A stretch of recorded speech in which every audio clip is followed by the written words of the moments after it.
নির্দিষ্ট সময়ের পর জীবনে প্রতিটি বাবার হাড় দুর্বল হয়ে থাকে।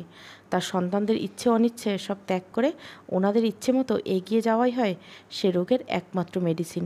বুকের বাঁ পাশে হাত রেখে অনায়াসে পরিস্থিতি বদলে ফেলার ক্ষমতা সৃষ্টিকর্তা হয়তো ওনাদের দিয়েছেন।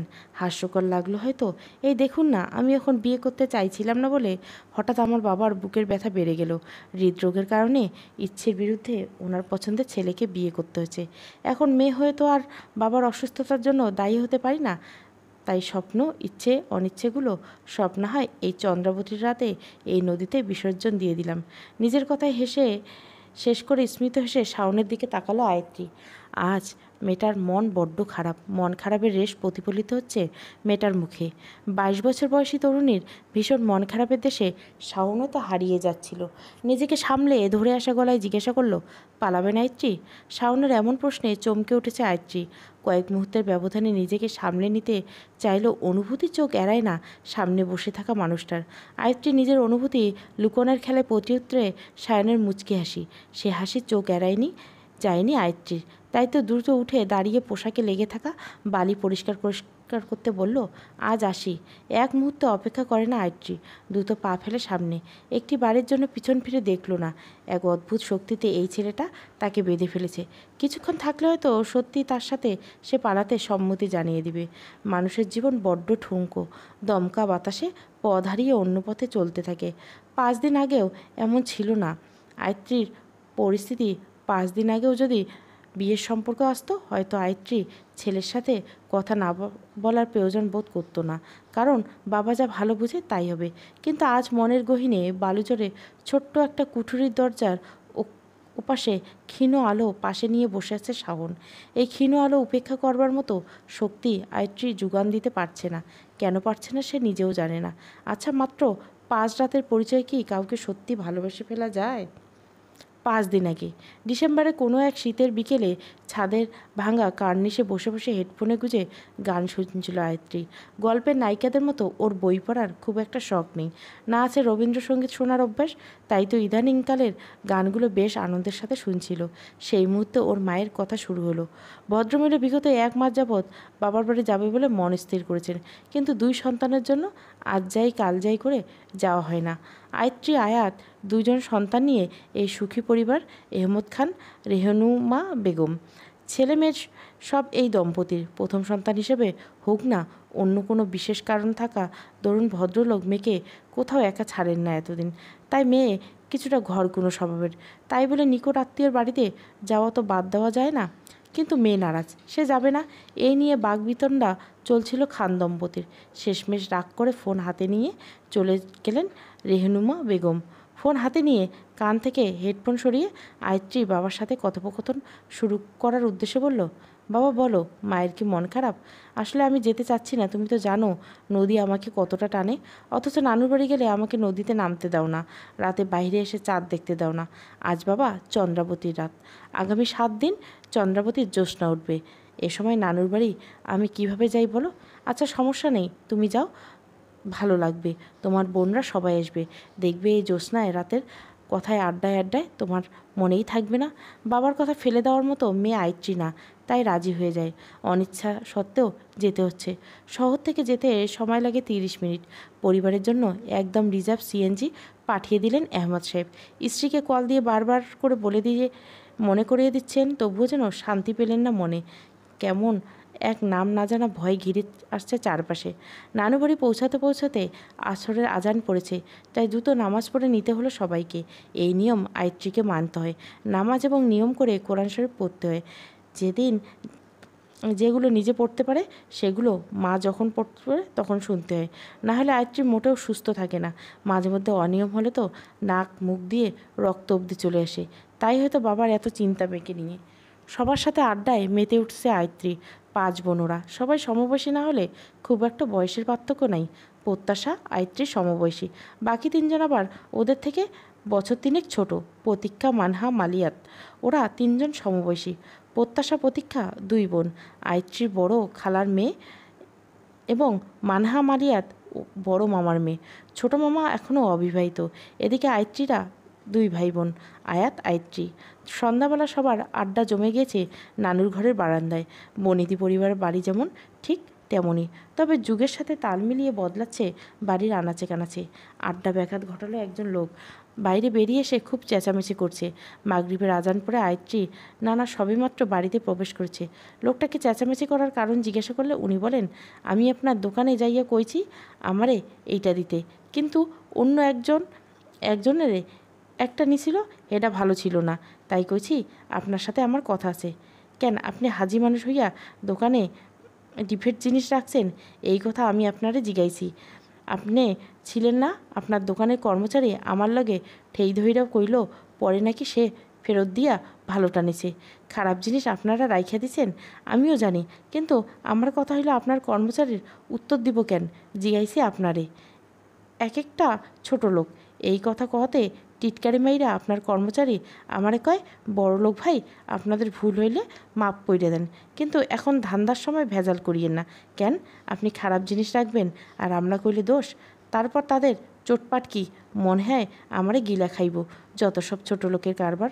ভদ্রলোকের কথা শুনে আয়ত্রী নানা মৃদু এসে মাথা দুলে বলেন, আচ্ছা ভাই বুঝলাম, আপনি বসেন। আমি যখন দোকানে গিয়েছিলাম তখন আপনি ছিলেন না, তাই ওরা উত্তর দিয়েছে। এটা দেওয়া স্বাভাবিক, কিন্তু আপনি যে এই জাত তুলে কথা বললেন, এখন তো আমি চাইলে ফেরত দিতে পারি, তাই না? লোকটা বলল, এটা আপনার শিক্ষা, তাই আপনি দেন নাই? না, জাত তুলেন নাই।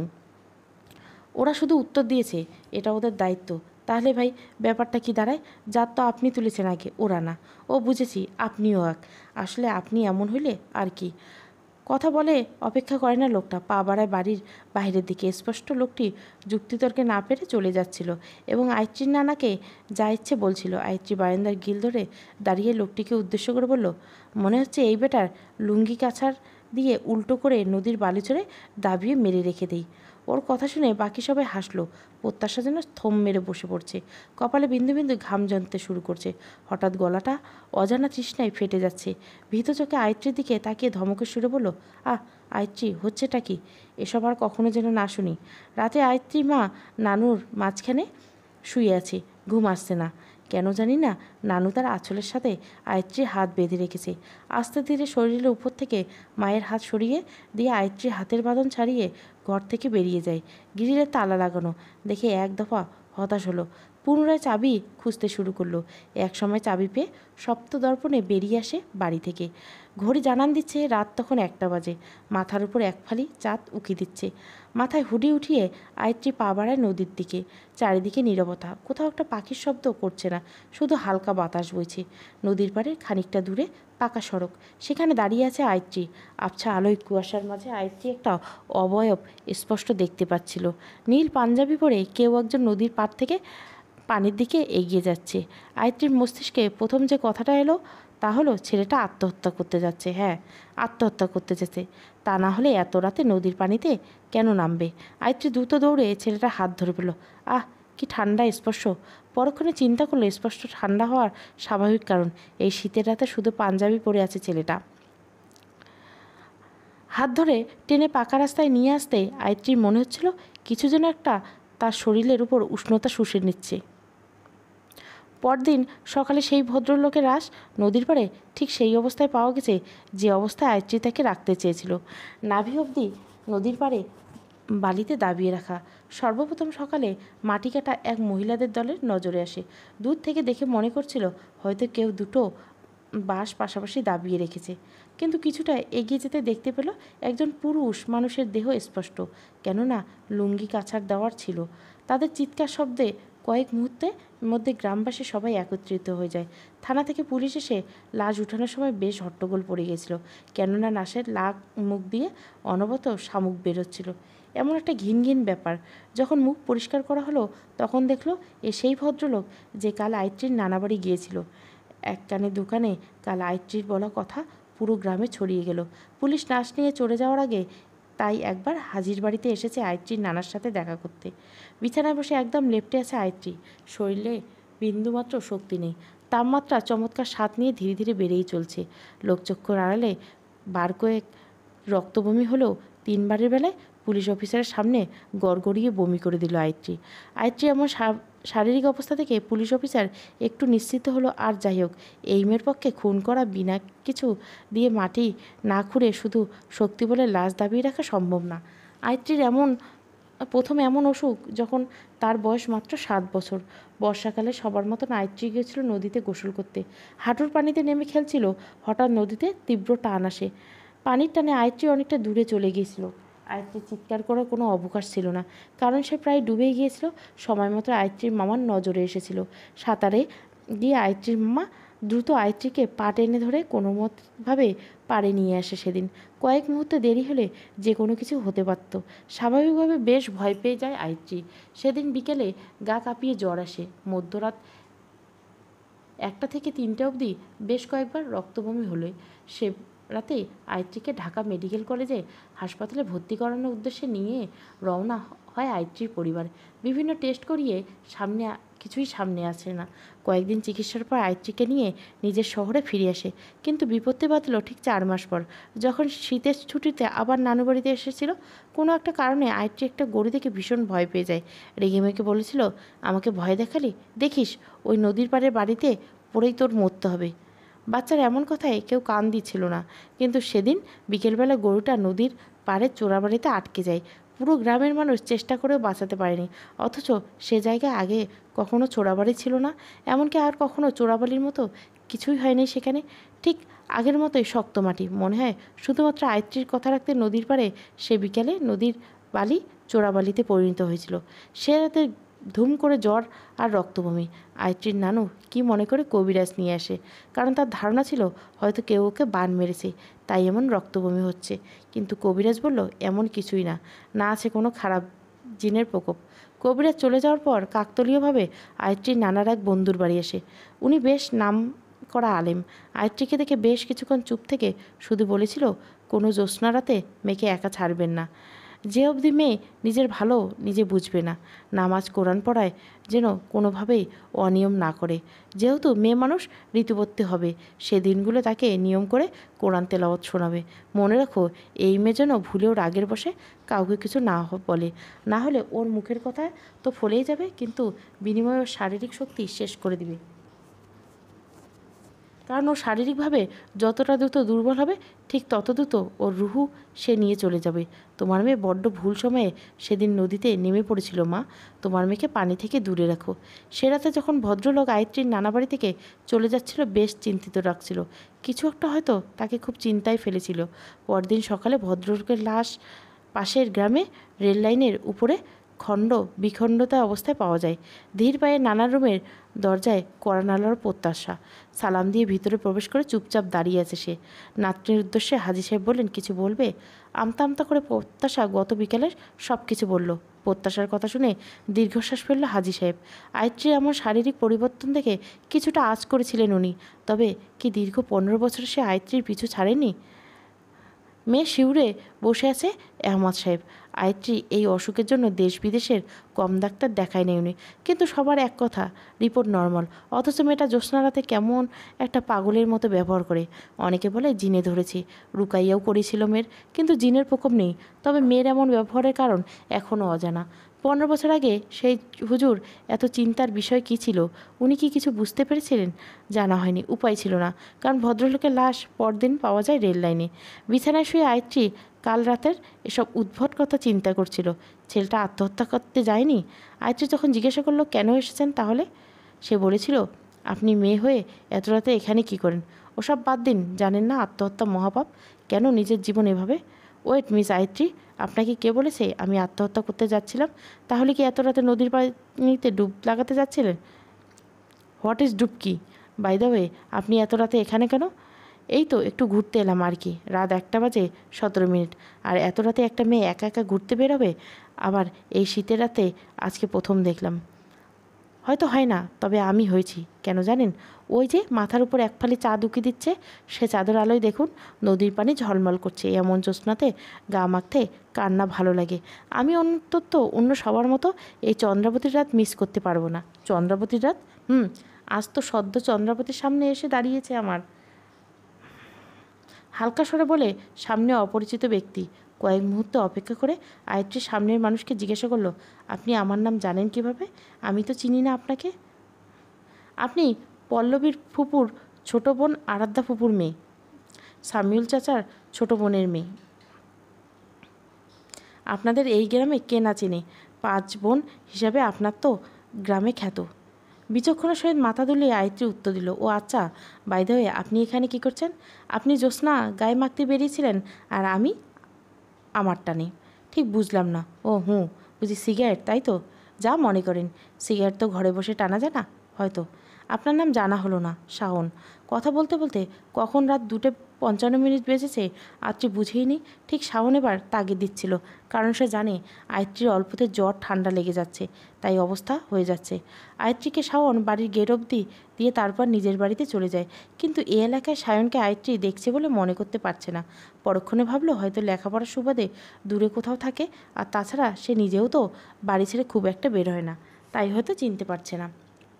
দিন শেষে আয়ত্রী অনেকটা সুস্থ বোধ করলো, কিন্তু মাথাটা প্রচণ্ড ভার হয়ে আছে। ছোটো মামার রুমে পড়ার টেবিলে বসে ছিল, হঠাৎ বিদ্যুৎ চলে যায়। পাশে থাকা মোমবাতি জ্বালিয়ে জানলা খুলে দেয় আয়ত্রী। এখান থেকে কবরস্থান স্পষ্ট দেখা যায়। জানলায় থাকা অফ হোয়াইট কালারের পর্দা বাইরে মৃদু বাতাসে উঠছিল। ঢং ঢং করে ঘড়ির ঘণ্টা দিল রাত 1টা বেজে গেছে। সাথে সাথে মোমবাতি ধপ করে নিভে গেল। চাঁদের হালকা আলোয় আয়ত্রী অনুভব করছে কেউ একজন খুব আলতো স্পর্শে তার হাত স্পর্শ করছে। হাত ধরে টেনে মৃদু পায়ে এগিয়ে নিয়ে যাচ্ছে রুম থেকে বাইরে, বারান্দা, বারান্দা থেকে দুয়ার, দুয়ার থেকে গেট পেরিয়ে পাকা সড়ক, তারপর নদীর পাড়ে। নারকেল গাছের চেরা পাতার ফাঁক দিয়ে জ্যোৎস্না যেন টুপটুপ করে পড়ছে। হালকা বাতাস নিজে পথ দেখিয়ে নিয়ে যাচ্ছিল আয়ত্রীকে। ততক্ষণে একপালি মেঘে ঢাকা পড়েছে চাঁদ। কয়েক মুহূর্তে ব্যবধানে আয়ত্রী নদীর পানির অনেকটা কাছাকাছি চলে এসেছে। কেমন একটা মোহ কাজ করছিল পানির পথে। মিস আয়ত্রী, what are you doing here? আচমকা কারো ডাকে যেন প্রাণ ফিরে পেল আয়ত্রী। বেশ জোরে জোরে বার কয়েক শ্বাস নিল। মাছ ধরার সময় বসার জন্য বানাবো বাঁশের মাচানে এসে পড়ল শাওন। এগিয়ে গিয়ে জিজ্ঞাসা করলো, আজকে আপনি এখানে কি করছেন? এমন মৃত ব্যক্তির মতো হাঁটছিলেন কেন? মৃত ব্যক্তির মতো কথা হতে এক প্রকার শীতলতা অনুভব করে আয়ত্রীর। ডান পাশে তাকিয়ে দেখে পুলিশ খানিকটা জায়গা ডু নট ক্রস লেখা হলদে কালো প্লাস্টিকের কাগজের বাঁশ সাথে বেঁধে বেড়া করছে। তবে কি খুন এখানে? গলা শুকিয়ে ওঠে মেয়েটার এই চিন্তায়। এমন না যে সে ভীতু, তাই বলে এতটা সাহসী না রাত বিরেতে মার্ডার প্লেসে আসবে। পানির পাশ থেকে সরে এদিকটাই বসুন। শাওনের ডাকে সাড়া দিয়ে খানিকটা ডান দিকে সরে বসতে আয়ত্রী, পাশে সায়ন বসতে আয়ত্রী বলল, আই অ্যাম সরি, কখন এসেছি মানে আমি, ইটস ওকে, কিন্তু এভাবে আপনার রাত বিরতে বের হওয়া উচিত নয়। আপনি একাকে কী করছেন? আর তাছাড়া কাল ওখানে ওয়েট, আপনি তো যার সাথে কথা বলছেন সে সম্পর্কে আমার দুলাভাই। অবশ্য আমি আমার দুলাভাইকে খুন করিনি, কারণ আমার 3জন ভাগনা আছে। আপনার চিন্তাভাবনার অ্যাপ্রিসিয়েট করার মতো miss Ayatri. I am sorry, ওভাবে বলতে চাইনি। আসলে বাদ দিন। আপনি আজ এখানে কেন? আমি তো এদিকটায় ছিলাম, আমার বাড়ি ওইদিকে, বাড়ির পাশে বসেছিলাম। হঠাৎ আপনাকে দেখলাম। আপনাকে কেমন একটা হিপনোটিজম লাগছিল। Are you okay? আসলে হালকা জ্বর, আর কিছুই না। আয়ত্রী, আপনার নিয়মিত কোরআন শরীফ তেলাওয়াত করা উচিত। গতকাল রাতেও আপনার। শাওনের কথা কেটে আয়ত্রী বলল, আপনি কি বিশ্বাস করেন আমার মুখের কথায় এসব হয়? পৃথিবীতে শয়তানের অস্তিত্ব আসে, সৃষ্টিকর্তা প্রদত্ত তাদের কিছু শক্তি দিয়েছে। যেমন সৃষ্টিকর্তা অনুসারে রয়েছে, তেমন রয়েছে শয়তানের পূজারী। শয়তানের পূজারী থেকে একদম সৃষ্টিকর্তা বাঁচাতে পারে। কোরআন শরীফ এমন একটা ধর্মীয় গ্রন্থ যেখানে আপনি সকল সমস্যার সমাধান পাবেন। আশা করি বুঝেছেন। কথা শেষ করে সায়ন কিছুক্ষণ আকাশের দিকে তাকিয়ে রইল। হঠাৎ তার চেহারার রং পাল্টে চিন্তার রং ফুটে এসেছে। পর মুহূর্তে সায়ন আয়ত্রীকে তাগিদা দিতে লাগলো।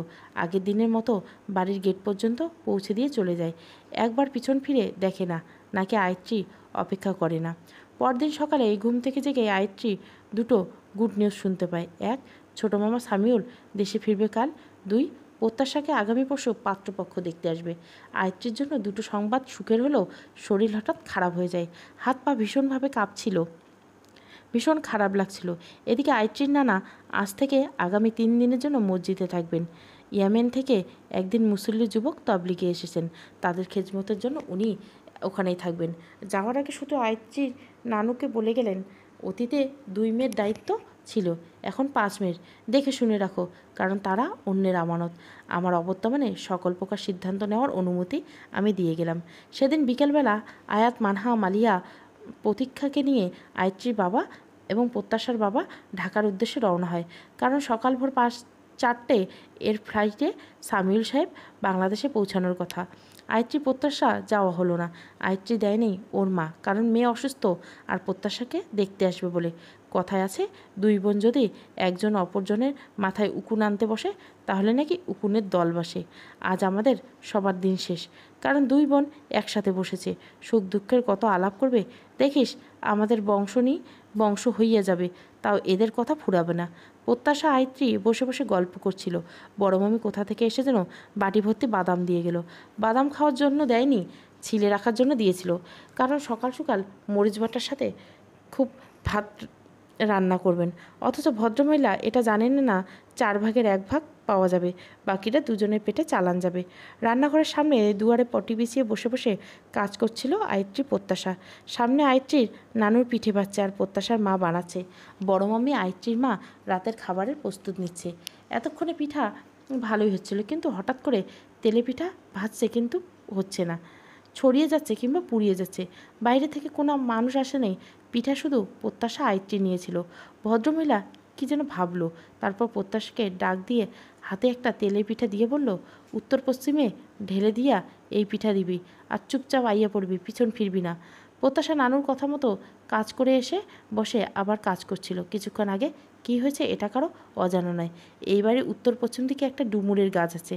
গাছের বয়স হবে 200-র বেশি। গাছে নাকি এক জিন বাস করে। এ বাড়িতে কিছু তৈরি করলে তাকে দিতে হবে। সে নিজের উপস্থিতি এভাবে জানান দেয়। তবে দীর্ঘ 3 বছর যাবৎ এখানে সে আসতো না।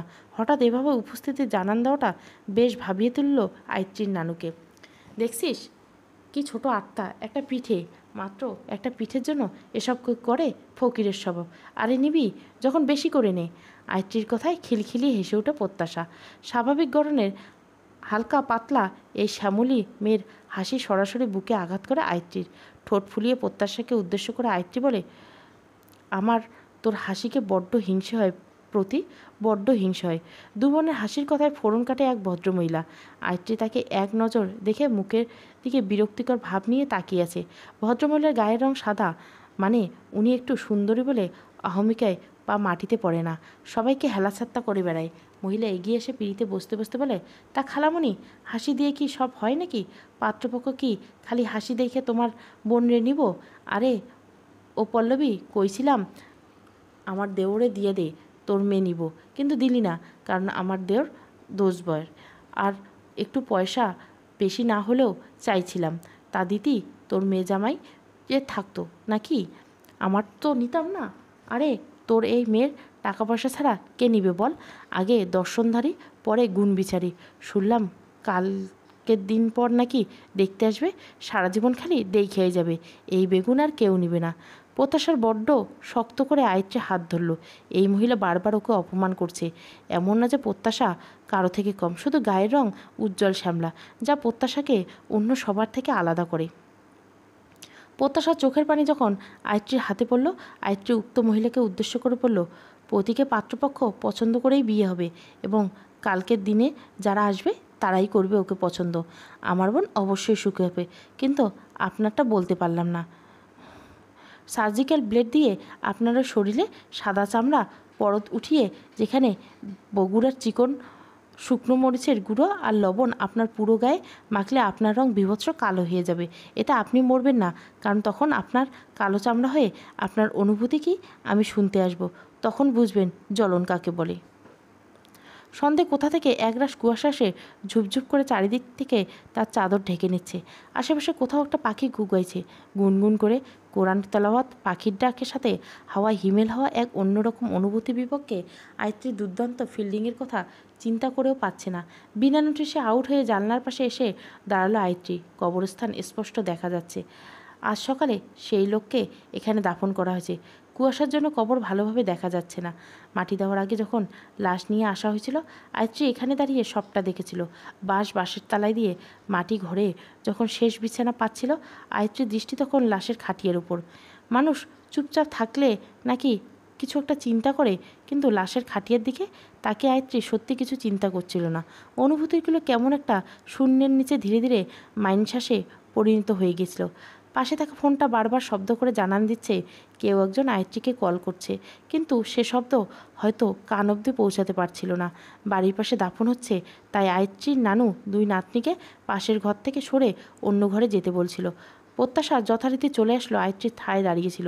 মেয়েকে না দেখে আয়ত্রীর মা ঘরে ঢুকে দেখেন মেয়ে জানলার গ্রিল ধরে দাঁড়িয়ে আছে। স্পর্শ করতে বুঝতে পারলেন অসম্ভব তাবদাহে পুড়ে যাচ্ছে আয়ত্রীর শরীর। দ্রুত মেয়েকে সেখান থেকে নিয়ে দুয়ারের মাঝ বরাবর আসতে মায়ের ডান হাতের উপর জ্ঞান হারায় আয়ত্রী। দ্রুত ঘরে নিয়ে যাওয়া হয় আয়ত্রীকে। ঘরে গিয়ে ঘাড় গলা থেকে চুল সরিয়ে বিছানায় শোয়ানোর সময় বেশ খানিকটা আটকে ওঠেন আয়ত্রীর মা, কারণ আয়ত্রীর ঘাড়ের দাগে আরও একটা দাগ যুক্ত হয়েছে। দাফন কার্য সম্পূর্ণ হওয়ার কয়েক মিনিটের মাথায় ঘাম দিয়ে আয়ত্রীর শরীর ঠান্ডা হয়ে যায়। 2 মিনিটের মধ্যে আয়ত্রীর শরীর এমন পরিবর্তন আসে যেন তার কিছুই হয়নি। প্রত্যাশা কোরআন তেলাওয়াত শেষ করে এসে আয়ত্রীর পাশে দাঁড়িয়ে কাঁধে স্পর্শ করে। আয়ত্রী মুচকি এসে ঘাড় নাড়িয়ে ইশারা করে জিজ্ঞাসা করে কি। প্রত্যাশা কিছু না বলে খুব শক্ত করে আয়ত্রীকে জড়িয়ে ধরে বলে, যে যাই বলুক না কেন তুই কখনো ভয় পাস না যেন, আমরা আছি, আল্লাহ দ্রুত শেফা দান করবে। 2 বোন নানুর সামনে সামনে হেঁটে চলছে, উদ্দেশ্য মসজিদ। নানার সাথে দেখা করবে নানু। মসজিদের কাছাকাছি আসতে অনুভব করলো মিষ্টি গন্ধে যেন চারিদিকে ভরে আসছে। আয়ত্রী প্রত্যাশার কানে কানে বলল, কী যে রান্না হচ্ছে, আল্লাহ মালুম, এত সুন্দর গন্ধ, মনে হয় পায়েস। প্রতি উত্তরে প্রত্যাশা বলল, আয়ত্রী মোটেও তুই সেখানে খাইতে চাস না যেন, আবার দেখা যাক। মসজিদের সামনে আসতে ওদের নানা ভাই আসেন, 2 নাতনির হাতে 4টে খেজুর দেন। মসজিদের মৌলানা সাহেব বৃদ্ধ লোক, 3 কুলে কেউ নেই, উনি এখানেই থাকেন। খাবার সব আয়ত্রী নানার বাড়ি থেকে আসেন। ভদ্রলোককে এলাকার সবাই সমীহ করেছিলেন। ছোট বড় সবার বিপদে ভদ্রলোকে ডাকার আগেই চলে যান। প্রত্যাশা আয়ত্রীকে দেখে পাশের চেয়ারে বসতে বলেন। ইয়ামিন হতে আগত যুবকের দলের সর্বকনিষ্ঠ সদস্য এগিয়ে এসে কুশলাদি বিনিময় করে ওদের সাথে। আয়ত্রী কিছু বলার আগে মসজিদের খামেদ এক বাটিতে পায়েস এনে আয়ত্রীর হাতে দিয়ে বললেন, তোমরা 2 বোনের জন্য বাড়ি নিয়ে যাও, সমস্যা নেই, পরে এক সময় আমি গিয়ে বাটি নিয়ে আসবো। এদিকে আয়ত্রীর নানু ওনার স্বামীকে সবটা বলল। উনি বলেন, আমি ওনাকে আসতে বলেছিলাম, কারণ বাড়িতে আর কোনো পুরুষ মানুষ নেই। তোমাদের সুরক্ষার ব্যাপারে উনি কোনো দ্বিমত করেননি। চিন্তা করো না, আজকে শুধু উনি উপস্থিত জানান দিয়েছে, বিপদে আপদে তোমার ডাকতে হবে না, উনি নিজ থেকে তোমাদের রক্ষা করবেন। নানার থেকে বিদায় হয়ে নানুর হাতে পায়েসের বাটি দিয়ে আসছিল 2 বোন। হঠাৎ বাদঝোপের গায়ের আসতে দমকা হওয়া গা শিউরে উঠল প্রত্যাশার। কিছু না ভাবে উল্টো পথে নানুর দিকে এগিয়ে যায় সে। এদিকে আয়ত্রী আপন মনে মনে কথা বলতে এগিয়ে চলছে। মিস আয়ত্রী, আপনি একা কেন এখানে? কারোটাকে পাশ ফিরে তাকিয়ে দেখে আয়ত্রী শাওনকে দেখতে পেল। হাসি মুখে সামনের দিকে এগিয়ে গিয়ে জিজ্ঞাসা করলো, তার আগে আপনি বলুন, আপনি এখানে কেন? এদিকটা আমার বাড়ি, তাই। ওই যে আমাদের বাড়ি। আমাদের না, বলুন আমার। যদি বাড়িটা আমার এবং আপনার দুজনের হতো তাহলে আমাদের বাড়ি হতো। যাই হোক, মসজিদে গিয়েছিলাম নানা ভাইয়ের কাছে। একা? নানু আর পতি আছে। কোথায়? আপনি একা দেখুন। আয়ত্রী পিছন ফিরে কাউকে না দেখে বেশ ঘাবড়ে গেল। সায়ন আশ্বস্ত করে বলল, ভয় নেই, আমি আছি। বাই দ্য ওয়ে, আজও ভুলে রাতে বের হবেন না, নদীর পাড়ে তো মোটে আসবেন না। বিস্ময়ের সাথে আয়ত্রী জিজ্ঞাসা করলো, কেন? আজ নদীর পাড়ে পুলিশ টহল চলছে, সারা রাত ওনারা ওখানেই থাকবেন। আপনি মেয়ে মানুষ, তাই ভুলেও যাবেন না। আচ্ছা, আসবো না। কথা বলতে বলতে সায়ন আয়ত্রী ওর নানুর কাছে পৌঁছে যায়। হাত পাশেক দূরে দাঁড়িয়ে আছে ওনারা। আসি তাহলে, মনে রাখিয়েন, কারণ আজ আমি থাকবো না। কথা বলে ক্ষেতের আইল নেমে যাচ্ছিল শাওনের। আয়ত্রী বাধা দিয়ে বলল, ওদিকে যেও না। সায়ন মুচকি হেসে উত্তর দিল, শর্টকাট। আজ এক ঘরে রয়েছে সবাই। আয়ত্রী, প্রত্যাশার মা, মামি, নানু। নিচে বিছানা পেয়ে শুয়ে আছে পল্লবী বেগম, আরাধ্যা বেগম আর আয়ত্রীর মামি। খাটে আয়ত্রী, প্রত্যাশা আর ওদের নানু। ঘড়ির কাঁটা জানান দিচ্ছে রাত 12টা বাজে। রুমের সাথে ওয়াশরুম হওয়ায় 2 বোন ফ্রেশ হয়ে এসে প্রথমে চুলে তেল দিয়ে বেনুনি করে নিল। এরপর আয়ত্রী ডান হাত বাড়িয়ে বসে আছে। কোলের উপর বালিশ রেখে আয়ত্রীর হাতে মেহেন্দি দিয়ে চিচ্ছিল প্রত্যাশা। হঠাৎ আয়ত্রী অনুভব করলো ভীষণ খারাপ লাগছে তার। চোখ জ্বলছে, নাক জ্বলছে, হাত পা কাঁপছে, মাথায় অসম্ভব যন্ত্রণা করছে। এক হাতে বিছানায় 3 বার বাড়ি দিয়ে গড়াগড়ি বমি করে দিল প্রত্যাশা আর নিজের হাতের উপর। বমিতে অন্য কিছু, শুধুমাত্র টাটকা রক্ত। প্রত্যাশার চিৎকার ততক্ষণে সবাই উঠে আসছে। আয়ত্রী না থাকতে পারছে বসে, না থাকতে পারছে শুয়ে। নাক দিয়ে অনবরত চুইয়ে চুইয়ে রক্ত আসছে। করুণ দৃষ্টিতে মায়ের দিকে তাকিয়ে শুধু বলল, মা, আমার খুব কষ্ট হচ্ছে মা। আমার খুব কষ্ট হচ্ছে। প্রত্যাশার মা মামি বিভিন্ন দোয়া দরুদ পড়ছে। আয়ত্রীর মা, নানু আর প্রত্যাশা আয়ত্রীকে সামলানোর চেষ্টা করছে। হঠাৎ বাহির থেকে দরজায় কারো কোরআন তেলাওয়াত শোনা যাচ্ছিল। কোরআন তেলাওয়াত থামিয়ে একসময় কেউ একজন বাইরে থেকে বললেন, আপনারা কেউ বাইরে আসবেন না, আয়ত্রীকে দরজার পাশে বসিয়ে রাখুন, পবিত্র হয়ে এসে কোরআন পড়ুন। প্রত্যাশা দ্রুত আয়ত্রীকে নিয়ে দরজার পাশে বসলো। এদিকে সবাই উঁচু করে এসে কোরআন তেলাওয়াত শুরু করেছে। দূর থেকে আজানের শব্দ আসছে। হঠাৎ বাইরের তেলাওয়াত বন্ধ হয়ে গেল। পুনরায় বাইরে এসে কেউ একজন জিজ্ঞাসা করলো, আয়ত্রীর মা, মেয়ের ঘাড়ে দেখুন, কোনো চিহ্ন আছে কি না, থাকলে আমাকে এক্ষুনি বলুন। আয়ত্রীর মা দেখলো একটা চিহ্ন আছে। সাথে সাথে জবাব দিল, হ্যাঁ। খুব গভীর? জি না, অনেকটা হালকা। শোকর, আলহামদুলিল্লাহ। নামাজ আদায় করে নিন আপনি, আমি আসছি। সকাল হতে হতেই দরজায় কড়া নাড়ে কেউ। আয়ত্রীর নানু দরজা খুলে দেখেন আয়ত্রীর নানা দাঁড়িয়েছে। কাল রাতে কে কোরআন তেলাওয়াত করছে বুঝতে বাকি নেই কারো।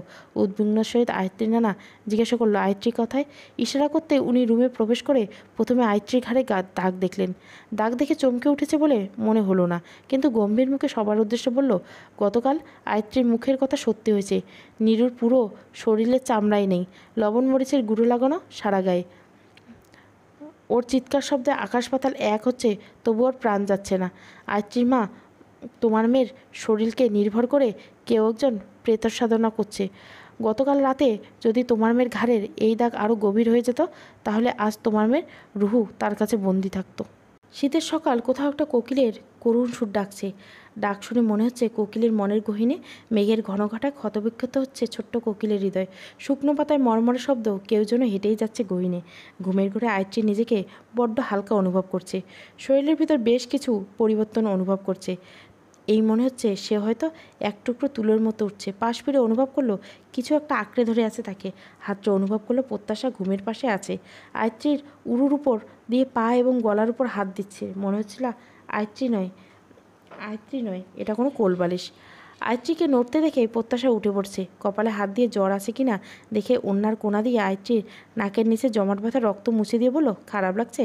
আচ্ছা আয়ত্রী, তোকে গতকাল আমি একা রেখে চলে আসাতে ভয় পেয়েছিলি, বারবার হাত ধরে টানছিলি, কিন্তু তোর কোনো হেলদোল ছিল না। আমি ঠিক আছি। কয়টা বাজারের প্রতি ক্ষুধা লেগেছে? প্রতি দ্রুত উঠে আয়ত্রীকে নিয়ে বাইরে গিয়ে বসিয়ে দেয়। আয়ত্রীর মা চুপচাপ আয়ত্রীর পাশে বসে মেয়ের হাত পা গলা মুখ দেখছিল। মেয়েটার মুখ বড্ড ফ্যাকাশে হয়ে গেছে। আয়ত্রীর গলায় প্রচণ্ড ব্যথা থাকার দরুন সে ঠিকমতো কিছুই বলতে পারছে না। ভাঙা ভাঙা গলায় আয়ত্রী তার মায়ের উদ্দেশ্যে বলল, মা, আমাকে একটু গোসল করিয়ে দিবে? গা দিয়ে কেমন যেন রক্ত রক্ত গন্ধ আসছে। গোসলের সময় আয়ত্রীর মা শিউরে উঠল। মাথায় পানি দিতে খেয়াল করলেন মেয়ের চুলে জমাট বাঁধা রক্তের সাথে বর্ণহীন পানি রক্তিম বর্ণ ধারণ করে ছড়িয়ে পড়েছে গোসলখানার ফ্লোরে। হালকা রোদে বসে আছে আয়ত্রী, শরীরে অস্বাভাবিক কাঁপন। এমন কিছুটা আন্দাজ করেছিল আয়ত্রীর নানু, তাই আগেই তেল গরম করে রেখেছেন উনি। হাত পায়ে মালিশ করে দিয়েছেন। এমন সময় আয়ত্রীর নানা বাড়িতে প্রবেশ করলো। কথা বলার এক ফাঁকে প্রত্যাশা খেয়াল করলো ডুমুর গাছ থেকে কেউ একজন নেমে আসছে। পরনে তার অফ হোয়াইট কালারের পাঞ্জাবি। এভাবে নেমে আসতে দেখে প্রত্যাশা বেশ ঘাবড়ে গেছিল। মায়ের পেছনে লুকিয়ে পড়েছিল কে, তবে বুঝতে বাকি নেই ইনি কে। উনি সে ডুমুর গাছের তিনি ভেবেই ঢোক গিলল প্রত্যাশা। আয়ত্রীর কাছাকাছি সে বেশ জোরে সালাম দিল। সালামের উত্তর দিয়ে আয়ত্রীর নানা আয়ত্রীর উদ্দেশ্যে বলল, মা, অনুমতি দাও, উনি তোমার রোগের দাবা খুঁজতে যাবেন। আয়ত্রী মুখ তুলে তাকিয়ে দেখল ঝাপসা চোখে মুখের আদলে তার মৃত দাদার আদল ভেসে উঠছে। আয়ত্রীর নানা আবার অনুমতি চাওয়ায় আয়ত্রী মাথা দুলিয়ে সম্মতি দিলে সালাম দিয়ে কয়েক মুহূর্তের মাঝে অবয়বটি অদৃশ্য হয়ে গেল। মসজিদ থেকে আনা এক বাটি সবজি খিচুড়ি এগিয়ে দিলেন আয়ত্রীর নানা। ইয়েমেনের থেকে আগত যুবকের দলের কনিষ্ঠ বালক আয়ত্রীর জন্য পাঠিয়েছে। আয়ত্রী কেন জানি ছেলেটাকে বড্ড আপন মনে হলো, ঠিক তার ভাই আয়াতের মতো। আয়ত্রীকে ঘিরে বসে আছে তার মা খালা। খাওয়ানোর চেষ্টা করছে, কিন্তু আয়ত্রী কিছুতেই খাবে না। মুখের স্বাদ হঠাৎ কাঠখোট্টা তেতো হয়ে আছে কিনা। নানু সদ্য বানানো গরুর কাঁচা দুধ নিয়ে এসেছে। হাতে দুধ রেখে ভুরু কুচকে ফেলেছে প্রত্যাশা। এই দুধের স্বাদ জঘন্য হয়। তাকে জোর করে খাওয়ানো হয়েছিল যখন তার জন্ডিস হয়েছিল। সেই কথা মনে পড়তে গা গুলিয়ে উঠল প্রত্যাশার। আয়ত্রীর দিকে করুণ দৃষ্টিতে তাকিয়ে নানুর উদ্দেশ্যে বলল, নানু, ও যদি বমি করে, এর গন্ধ কিন্তু বিশ্রী। তো আর কি করা? প্রতি তুই আত্রীর দুই পা ধর, বড় পা, হাত আর মাথা, আমি নাক চেপে ধরে খাইয়ে দিচ্ছি। ঘাড় ঘুরিয়ে দুই ভাগ্নি মামাকে দেখে উচ্ছ্বাসে হতবিহ্বল হয়ে পড়েছে। প্রত্যাশা দৌড়ে মামার কাছে চলে গেলেও আয়ত্রী ঠিকমতো দাঁড়াতে পারছিল না। সামিউল সাহেব দ্রুত এসে হাত ধরে মাথায় হাত রেখে জিজ্ঞাসা করলো, এতটা অসুস্থ কবে হলো? ও কি দশা মেয়ের, ছোটো আপা? সামিউল কোথায়? ফোড়ন কেটে প্রত্যাশার বাবা বললেন, সামিউল, ক্রিটিক্যাল কন্ডিশন মেটার, বাইরে থেকে এসে ওভাবে ধরবে না, যাও ফ্রেশ হয়ে যাও। ততক্ষণে আয়াত দ্রুত ফ্রেশ হয়ে এসে জোর করে খিচুড়ি খাইয়ে দিচ্ছিল। বার দুয়েকের সমস্যা হলে পরে সম্পূর্ণ বাটি আয়ত্রী অনায়াসে শেষ করে ফেলে। অনেকটা সুস্থ অনুভব করছিল। জোহরের নামাজের পর মৌলানা সাহেব খবর পাঠিয়েছেন। ওনার কথা মতো আয়ত্রীকে নিয়ে সামিউল সাহেব বেরিয়ে পড়লেন। আয়ত্রী বাইকের পিছনে বসে মামার পিঠে মাথা ঠেকিয়ে রেখেছে। চোখ দুটো প্রায় বুজে আসছিল। ঠিক এমন সময় কারো চাপা আত্মনাতার শব্দ কানে এসে চোখ মেলে তাকিয়ে দেখে আয়ত্রীর খালা নীরু খালা বাড়ির সামনে দাঁড়িয়ে আছে। মামার হাত খুব শক্ত করে আঁকড়ে ধরেছে। বাড়ির ভিতরে প্রবেশ করতে দেখলো নিম গাছের নিচে জলচৌকির কাউকে শুইয়ে রাখা হয়েছে। কিছু দূরে কয়েকজন কোরআন তেলাওয়াত করছে। মামার হাত ছেড়ে আয়ত্রী এগিয়ে যায় জলচৌকির দিকে। পুরো শরীরে কোনো চামড়া নেই, শুধু কালচে আবরণ। মাংস পচতে শুরু করেছে। নাকের তরুণাস্থি স্পষ্ট দেখা যায়, কানের লতির মাংস নেই। হাত পায়ের আঙুলের নখ আছে তো, অথচ চামড়া নেই। শরীরের উপর পাতলা ওড়না দেওয়া। কি বিভৎস লাগছে, কেমন একটা বাজে গন্ধ। এসব দেখার পর আয়ত্রী ভয়ে অজ্ঞান হয়ে যাওয়ার কথা, কিন্তু এখন এতটা স্বাভাবিক কীভাবে? সামিউল সাহেব চুপচাপ ভাগ্নিকে নিয়ে চলে আসতে চাইলে আয়ত্রী হাত ছাড়িয়ে পাশে রাখা টুলে বসে জিজ্ঞাসা করে, এখন কেমন অনুভব করছেন? খুব কষ্ট হচ্ছে? আয়ত্রীর কথায় কোনো উত্তর এলো না, কিন্তু শুয়ে থাকা তার মৃত চোখের চাহিনি ছিল একরাশ আতঙ্ক। মৌলানা সাহেব আয়ত্রীকে বলেন, কানে কানে 4 কলেমা পড়ে দাও, ওনার মুক্তি প্রয়োজন। আয়ত্রী কিছু না ভাবে কানের কাছে 4 কলেমা পড়ল। পড়া শেষ হতে নিরুদ্ধ নিস্তেজ হয়ে পড়েছে। নীরুর মৃত্যুর সাথে সাথে আয়ত্রীর শরীর নিস্তেজ হয়ে মাটিতে লুটিয়ে পড়েছে। দেহের তাপমাত্রা বৃদ্ধির সাথে সাথে বেড়েই চলছে ঘাড়ের ক্ষত। মৌলানা সাহেব চিন্তিত মুখে আয়ত্রীর দিকে তাকিয়ে মনে করলেন, তবে কি শেষ অবধি প্রেতসাধক সফল হয়ে নিয়ে যাচ্ছে আয়ত্রী রুহু? সকাল হতে বাড়িতে এসেছে এলাহি আয়োজন। আজ প্রত্যাশাকে দেখতে আসবে। আশ্চর্য হলো, এই বিষয়ে আয়ত্রী শতভাগ নিশ্চয়তা দিয়েছে আজ পাত্রপক্ষ প্রত্যাশাকে পছন্দ করবেন। আয়ত্রীর শরীর অনেকটা সুস্থ হলেও পায়ে পানি এসে খানিকটা ভারী হয়েছে, তাই চুপচাপ দুয়ারে বসে সবাইকে দেখছিল। গতকাল বিকেলে খিচুড়ি উঠে মরণাপন্ন অবস্থা হয়ে যায়।